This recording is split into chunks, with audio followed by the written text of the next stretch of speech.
যিবিলাক এতিয়া বিপিএফৰ বাহিৰে নাংগলৰ চৰকাৰৰ বাহিৰে অন্যতা লিডাৰবিলাকে মোক দিয়ক, ইয়াতে দিয়ক, নাংগলৰ দিব নালাগে এইবিলাক যদি কৈ আছে, তেখেতসকলে ইমান ডাঙৰ ৰিস্ক ল'ব নালাগে বুলি মই কৈছোঁ। এতিয়া চৰকাৰ নাংগলৰ চৰকাৰ কৰি আছে। এই নাংগলৰ চৰকাৰ বিৰোধী কোনোবা যদি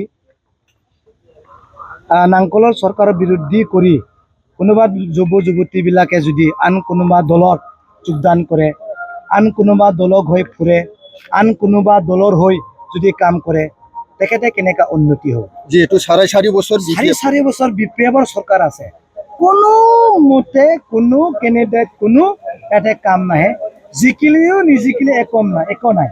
তাৰ কাৰণে অনুৰোধ কৰিব খুজিছোঁ, যিবিলাক এতিয়া বিপিএফৰ বাহিৰে নাংগলৰ চৰকাৰৰ বাহিৰে অন্যতা লিডাৰবিলাকে মোক দিয়ক, ইয়াতে দিয়ক, নাংগলৰ দিব নালাগে এইবিলাক যদি কৈ আছে, তেখেতসকলে ইমান ডাঙৰ ৰিস্ক ল'ব নালাগে বুলি মই কৈছোঁ।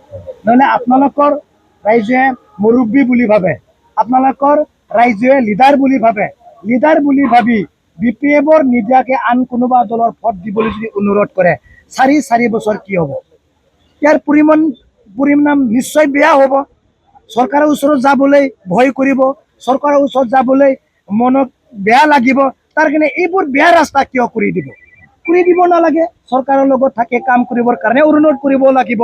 নিজৰ স্বাৰ্থৰ কাৰণে অলপ ভোট লৈ অলপ ভোটটো নষ্ট কৰি মানে এই বেয়া দিশেৰে মানে ঠেলি দিব নালাগে বুলি আমি কৈছোঁ। বহুত মানুহ নষ্ট হ'ব, এতিয়া বঞ্চিত হ'ব। এই লিডাৰবিলাকে বুজিব লাগিব এতিয়া কাৰ চৰকাৰ আছে।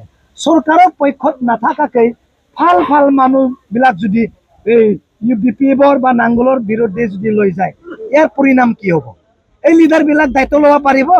IABS কথা হওক, আইৰ ঘৰৰ কথা হওক, এই অৰুণোদয়ৰ কথা হওক বা এই CM পুলিচৰ কথা হওক, এই লিডাৰবিলাকে ৰিস্ক লৈ দিব পাৰিব জানো? এই ঝাৰখণ্ডৰ মানুহে দিব পাৰিব জানো? এই তিনচুকীয়াৰ আপাৰ আছামৰ মানুহ দিব পাৰিব জানো? একেবাৰে কনচিডাৰ নাই। আৰু যদি মানুহে ৰিস্ক ল'ব খুজিছে, যদি পাৰে ইলেকশ্যনৰ পিছত আপোনালোকে এই আইৰ ঘৰ দিয়ক, আবেদন লওক, ইমিগ্ৰেশ্যন বিলাক লওক, ৰাইজক সন্তুষ্ট কৰক।